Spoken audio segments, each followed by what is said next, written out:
हरि ओम. योगदास जय गणेश जोशी यांनी प्रवचनांमधून सांगितलेले कथामृत क्रमांक 278 अपराजित. अर्जुनासारखे काही योद्धे हे अपराजित म्हणून होऊन गेले. त्यांनी नेहमीच यश संपादन केले. त्यांच्याजवळ तसाच पराक्रम, शौर्य आणि धैर्य होते. या कलियुगात आधुनिक काळातही अपराजित तथाकथित महान लोक आहेत. त्यांच्या लीला काय वर्णाव्या महाराज.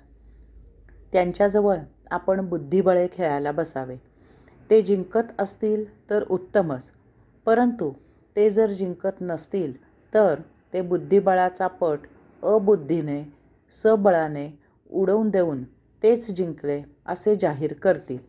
ह्या प्रकाराने आपण स्तिमित होईपर्यंत वर आपल्यालाच विचारतील की दुसरा डाव खेळायचा आहे काय. अशांनी केलेल्या प्रमादाविरुद्ध कोर्टात फिर्याद दाखल केली तर ते त्यांचा पित्या न्यायाधीश म्हणून नेमतील. मग त्या न्यायाची न्यारीच काही वेगळी असेल.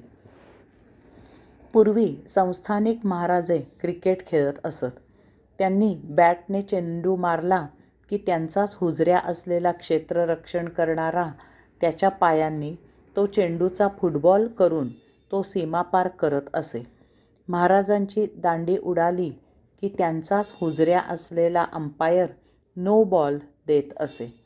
येथे आठवण होते की रुक्मिणीने श्रीकृष्णाशी विवाह करायचा आहे असे सांगताच तिचा भाऊ रुक्मी तिला म्हणाला होता, ताई, तुला आमच्या मर्जीने, आम्ही सांगू त्याच्याशी मोठ्या आनंदाने स्वखुशीने तुझ्या इच्छेने लग्न करावे लागेल.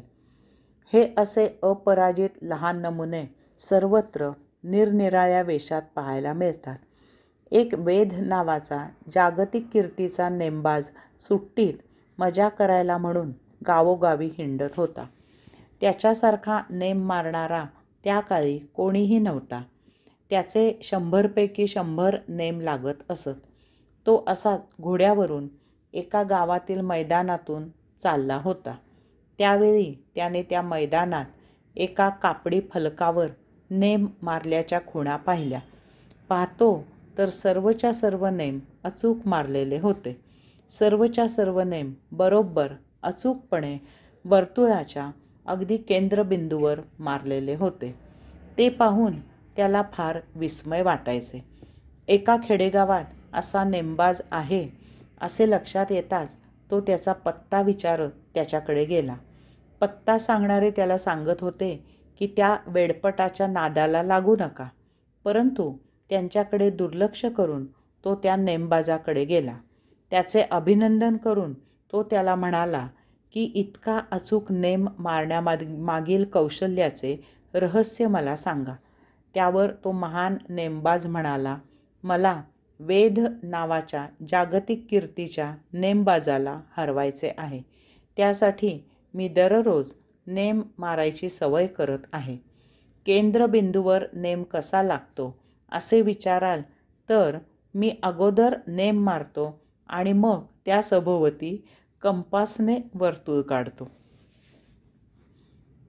कथामृत 279. चुकीच्या स्थळी विद्वत्ता. एकदा 4 महाविद्वान यात्रा करत तीर्थक्षेत्री चाललेले होते. यात्रा करताना त्यांच्यात विद्वत्तापूर्व चर्चा सुरू होते. वाटेत त्यांना अरण्य लागते. चालता चालता त्यांना एका ठिकाणी काही हाडे इतस्ततः पडलेली दिसतात. ती हाडे पाहून त्यांच्यात ही हाडे कोणत्या पशुची असावीत अशी चर्चा सुरू होते. प्रत्येकजण आपापल्या ज्ञानाप्रमाणे निरनिराळा अंदाज वर्तवीत होता. प्रत्येकजण दुसऱ्याचा अंदाज खोडून काढत होता. त्यासाठी ते एकमेकांना युक्तिवादाने हरवत होते. त्यांच्यात एकमत कसे ते होत नव्हते. हे पाहून पहिला विद्वान म्हणाला की ह्याबद्दल आपल्यात एकमत काही होत नाही. तेव्हा आता हे नक्की कसे समजेल की ही हाडे नक्की कोणत्या पशुची असावीत. ते ऐकून दुसरा विद्वान मोठ्या अभिमानाने म्हणाला की वाद करू नका. मला मंत्र सामर्थ्याने इतस्ततः विखुरलेल्या हाडांचा सापळा उभा करता येतो. सापळा उभा राहिला की ती हाडे कोणत्या पशुची असावीत, तो पशु कोण होता हे सहज समजेल. इतर 3 विद्वान यासाठी त्याला संमती म्हणून मान डोलावतात आणि त्या दुसऱ्या विद्वानाला त्या हाडांचा सापळा उभा करायला प्रोत्साहन देतात. त्याप्रमाणे तो दुसरा विद्वान मंत्र म्हणतो आणि त्यामुळे त्या हाडांचा सांगाडा उभा राहतो. हाडांचा सांगाडा उभा राहिल्यावर ती हाडे एका सिंहाची होती असे सर्वांच्या लक्षात आले. दुसऱ्या विद्वानाने मंत्र सामर्थ्याने मृत झालेल्या पशूंच्या इतस्ततः पडलेल्या हाडांचा सांगाडा उभा केलेला पाहिल्यावर तिसऱ्या विद्वानाचा अहंकार दुखावला जातो. तो बढाईने म्हणतो की हाडांचा सांगाडा उभा करण्यात एवढी काहीही विद्वत्ता नाही. मी यात मंत्र सामर्थ्याने अवयव, मांस इत्यादी आणून दाखवतो. पहिले 2 विद्वान म्हणतात की हे जरा अशक्य वाटत आहे. आपल्या विद्वत्तेबद्दल शंका घेतल्याचे दिसताच तो तिसरा विद्वान मंत्र म्हणतो आणि खरोखरच त्या नुसत्या हाडांच्या सापळ्यात अवयव, मांस वगैरे तयार होते. ते पाहून चौथा विद्वान पुढे सरसावतो आणि म्हणतो की पडलेली हाडे उभी करणे, त्यात अवयव, मांस आणणे ह्यात विशेष असे काहीही नाही. मी मंत्र सामर्थ्याने त्यात प्राण आणून दाखवतो. पहिला विद्वान काकुळतीला येऊन म्हणतो की एवढे मात्र आपण करू नये. दुसरा आणि तिसरा विद्वान एकदम म्हणतात की हे केवळ अशक्य आहे.